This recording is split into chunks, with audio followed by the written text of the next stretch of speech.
Hello students, let's read the question. So the question is match the organisms in column 1 with habitats in column 2. column 1 में organisms दिए, column 2 में यहाँ पे उनका habitat दिया, match करके बताने की कौन सा organism कौन सा habitat में पाए जाते हैं. Select the correct answer from the option given below. यहाँ मैच करके बताने की कौन सा ऑप्शन में करेक्ट मैच है. सबसे पहले हेलोफाइल्स की अगर हम बात करें किसमें आता है, this are group which comes under archaea bacteria. किसमें आते हैं, आर्के बैक्टीरिया में आते हैं. सो आर्के बैक्टीरिया की अगर हम बात करें, इसमें जो डिफरेंट ग्रुप है उसमें से एक ग्रुप कौन सा है, हेलोफाइल्स. दूसरा कौन सा है, थर्मोएसिडोफाइल्स. Then methanogens.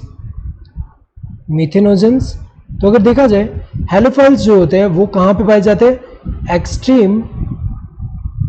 Extreme salty area, जहाँ पे सॉल्ट कंसंट्रेशन बहुत ज़्यादा है वहाँ पे सर्वाइव करते हैं. तो अगर देखा जाए हेलोफाइल्स कहाँ आएंगे, सॉल्टी एरियाज. नेक्स्ट थर्मोएसिडोफाइल्स की अगर हम बात करें, ये जो होता है थर्मो मतलब यहाँ पे क्या हुआ, हाई टेम्परेचर.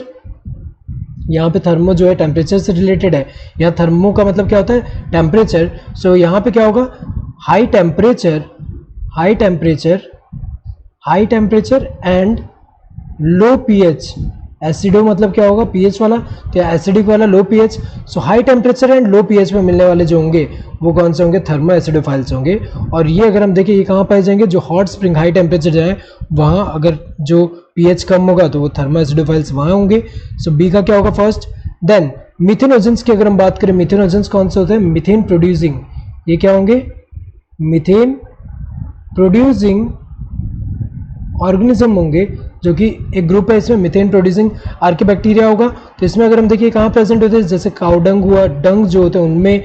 देन इसके अलावा जो कैटल्स, या अगर हम कैटल्स में जो उनका डाइजेस्टिव सिस्टम में र्यूमेन होता है, र्यूमेन में प्रेजेंट होते हैं. सो ये मिथेनोजेंस अगर हम देखिए कहाँ पे, गट्स ऑफ रूमिनेंट कह सकते हैं. सो ये तो करेक्ट इसका ये होगा. नेक्स्ट साइनोबैक्टीरिया जो होते हैं इसको हम कॉमनली ब्लू ग्रीन एल्गे भी बोलते हैं, और ये फोटोसिंथेटिक है. ये हमें पता है इनके पास क्लोरोफिल ए प्रेजेंट है, ये फोटोसिंथेसिस कर सकते हैं. तो ये जनरली कहाँ होते हैं, एक्वेटिक एनवायरनमेंट में. अगर हम देखें तो यहाँ पे ए का क्या होगा, 4. ए का 4 यहाँ दिया है, बाकी सब में गलत दिया है. इसमें 1, इसमें 3rd, इसमें 2nd दिया है, ये तो गलत है. देन बी का क्या होना चाहिए, बी का फर्स्ट होना चाहिए. बी का फर्स्ट यहाँ दिया है, ये तो सही है. देन सी का क्या होना चाहिए, 3rd सही है. डी का क्या होना चाहिए, 2nd सही है. Correct answer would be this first one. Hope you understood the question. Thank you and all the best.